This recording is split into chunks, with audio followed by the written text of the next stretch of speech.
Hello friends, જય શ્રી કૃષ્ણ. સ્વાગત છે તમારું મારી ચેનલમાં. તો આજે હું બનાવવાની છું દહીંવડા. જે ઉનાળાની ગરમીમાં ઠંડા ઠંડા દહીંવડા મળી જાય તો મજા જ પડી જાય. તો ચાલો હું તમને આજે એકદમ સ્પોન્જી દહીંવડા બનાવવાનું શીખવીશ. તો દહીંવડા બનાવવા માટે અહીં સરખા ભાગે મગની છડી દાળ લઈ લેવાની અને અડદની દાળ લેવાની. મેં એક વાટકી બે લીધું છે. તો એને સારી રીતે પાણીથી વોશ કરી લેવાની. બે દાળને અલગ અલગ આપણે પલાળી દેવાની. આ રીતે ધોઈ અને પાણીથી પલાળી દેવાની. 7 થી 8 કલાક માટે પલાળવાની. એકદમ સરસ પલળી જવી જોઈએ એટલી વાર રાખવાની છે.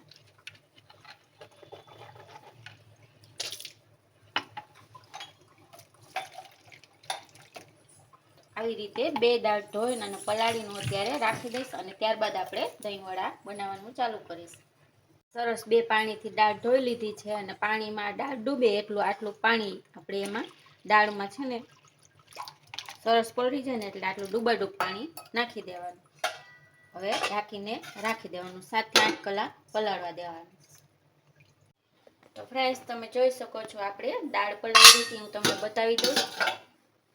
જો આપણી દાળ સરસ પલળી ગઈ છે. આમ નખેથી દબાવશો ને તો તરત તૂટી જશે, એટલી સરસ પોચી થઈ જવી જોઈએ. હવે આ દાળને આપણે દહીંવડા બનાવવા માટે એકદમ સ્મૂથ પેસ્ટ કરવાની છે, એટલે પીસવાનું છે દાળને. આ પાણી આપણે કાઢી નાખવાનું છે. પીસવામાં આ પાણી નથી યુઝ કરવાનું. આવી રીતે નિતારી થોડી દાળ લઈ અને સરસ સ્મૂથ પેસ્ટ કરી નાખવાની છે.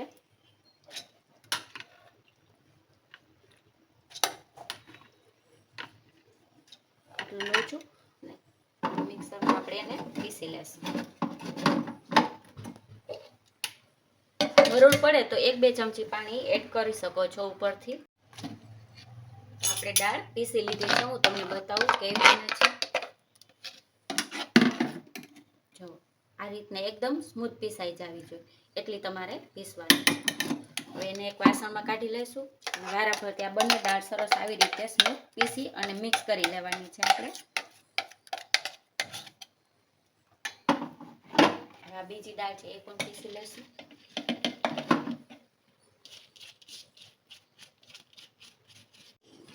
તો આપણે અડદની દાળને પણ સરસ સ્મૂથ પીસી લીધી છે, તમે જોઈ શકો છો. તો હવે આ બે દાળને આપણે મિક્સ કરી લેવાની છે.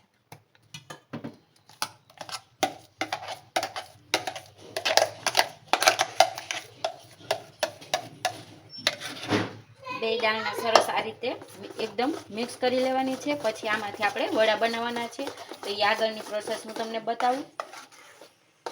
વડા બનાવવા માટે આપણે જે બે દાળ પીસી છે એની એકદમ આમ ફેટવાની છે, જેથી એમાં એર બબલ થઈ જાય અને આપણે કોઈ પણ જાતના સોડા નાખ્યા વગર પણ સરસ વડા એકદમ સ્પોન્જી બનશે. એટલે આ પ્રોસેસ ખૂબ જરૂરી છે. 5-7 મિનિટ માટે આ રીતે સતત તમારે એકદમ ફેટી લેવાનું છે. વિસ્કરની મદદથી પણ ફેટી શકો, પણ એના કરતાં હાથેથી કરશું ને તો એકદમ સરસ થઈ જશે ફ્લફી. તો આ રીતે કરી લો, પછી હું તમને બતાવું કઈ રીતના થયું છે. જો ફેટશો ને એટલે તમારે કલર એકદમ વ્હાઈટ થઈ જશે અને એકદમ ફ્લફી થઈ જશે. તો આવું બેટર હોવું જોઈએ. 5 મિનિટ જેટલો ટાઈમ થયો છે મને. હવે હું તમને બતાવીશ કે તમારા વડા સરસ સ્પોન્જી કેવી રીતે બનશે. તો આવી રીતે ફેટી લે, પછી થોડુંક બેટર લઈ લેવાનું હાથમાં અને એક પાણીનો વાટકો લઈ લો. એમાં આપણે આ રીતે રાખવાનું. જો તળતું હોય ને તો આપણું બેટર સરસ ફ્લફી થઈ ગયું છે. તો આ વડા બનાવવા માટે તૈયાર છે. તો હવે આપણે એમાં થોડાક મસાલા એડ કરીશું.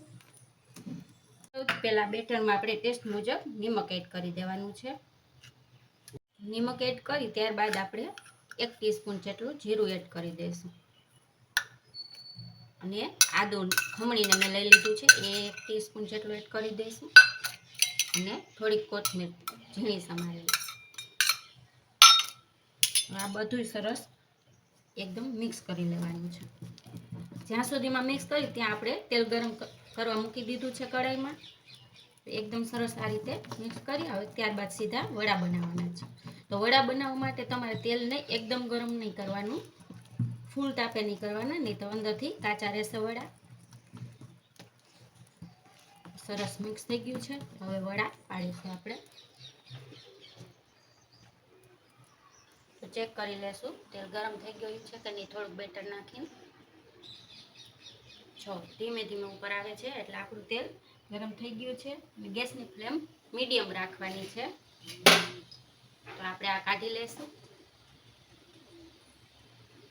હવે તમારે જેવડી સાઈઝના વડા બનાવવા હોય એટલું બેટર લઈ અને વડા અંદર પાડવાના છે. આ રીતે બની શકે તો નાના બનાવવા, કારણ કે આપણે આ વડા તળાઈ જાય ને ત્યારબાદ આપણે પાણીમાં એડ કરવાના છે એટલે ફૂલીને પાછા મોટા થશે.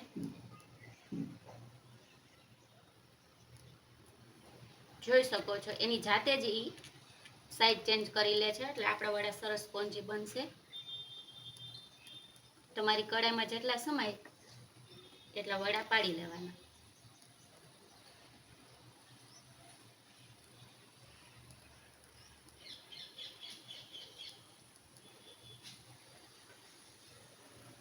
ત્યાં સુધીમાં વડા તળાય છે ત્યાં સુધીમાં અહીં આપણે એક વાસણમાં પાણી ગરમ કરી લેવાનું છે. મેં ગરમ કરી લીધું છે. એમાં થોડુંક નિમક એડ કરી દેવાનું છે, કારણ કે આ વડા તળી પછી આપણે આ પાણીમાં એડ કરવાના છે.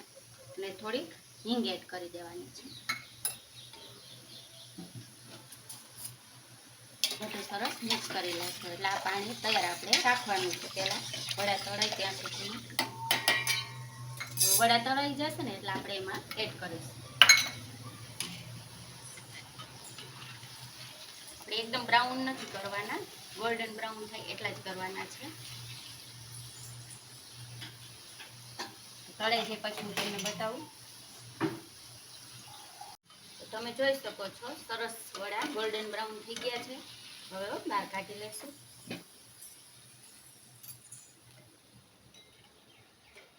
હવે આ વડાને આપણે ગરમ પાણી કર્યું છે એમાં એડ કરવાના છે. આમાં એડ કરી દઈશું.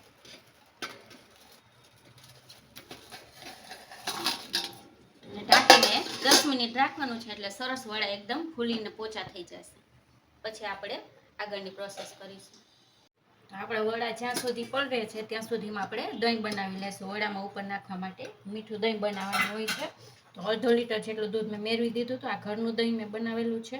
તો હવે એમાં 1/2 કપ ખાંડ લઈ લેવાની અને એને પીસી લેવાની છે. એ એડ કરીશું આપણે. અને થોડુંક નિમક એડ કરી દેવાનું, 1/2 ટીસ્પૂન જેટલું જ. બધું સરસ આ રીતે મિક્સ કરી લેવાનું. વિસ્કરની મદદથી મિક્સ કરશો ને એટલે સરસ એકદમ ક્રીમી ટેક્સચર આવશે. બધું સરસ મિક્સ થઈ જશે.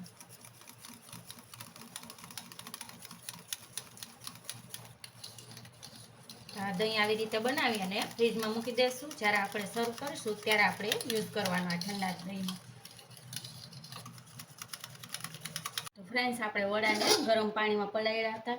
તમે જોઈ શકો છો કેવા ફૂલી ગયા છે. હવે આ વડાને આપણે આવી રીતે બહાર કાઢી હળવા હાથે દબાવીને વધારાનું પાણી કાઢી નાખવાનું છે. અને એક પ્લેટમાં લઈ લેવાના. આપણે સર્વ કરીશું એક પ્લેટમાં.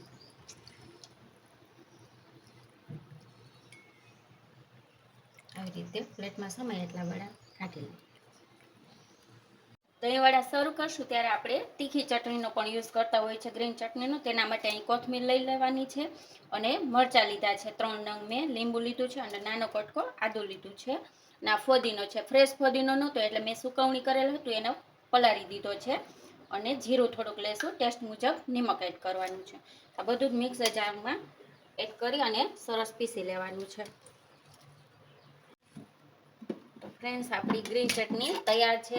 પીસવા ટાણે થોડુંક પાણી એડ કરી દેવાનું એટલે આટલી ઢીલી થશે. જેથી આપણે દહીંવડા ઉપર સર્વ કરશું ત્યારે સહેલું પડે આપણે નાખવું. તો હવે એક બાઉલમાં હું ગ્રીન ચટણી કાઢી લઈશ. ફ્રેન્ડ્સ, હવે વડાને આપણે સર્વ કરીશું. તેના માટે વડા એક ડીશમાં લઈ લીધા છે. એના ઉપર આપણે આ જે મીઠું દહીં બનાવ્યું હતું એ એડ કરવાનું છે.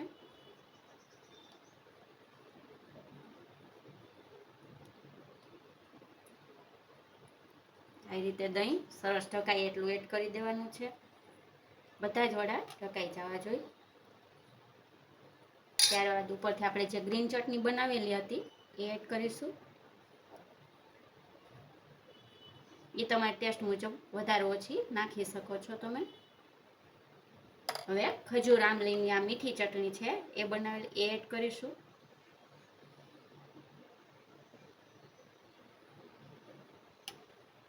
ઉપરથી આ લાલ મરચું પાવડર સ્પ્રિંકલ કરીશું.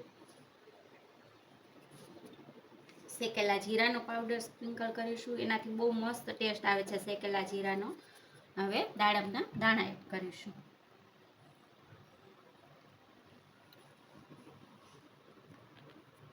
થોડીક કોથમીર એડ કરી દેશું ઉપરથી.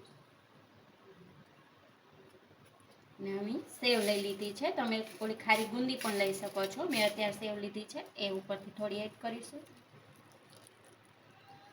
તો ફ્રેન્ડ્સ, સરસ મજાના આપણા વડા બનીને તૈયાર છે. તો હું તમને તોડીને પણ બતાવીશ કેવા બન્યા છે.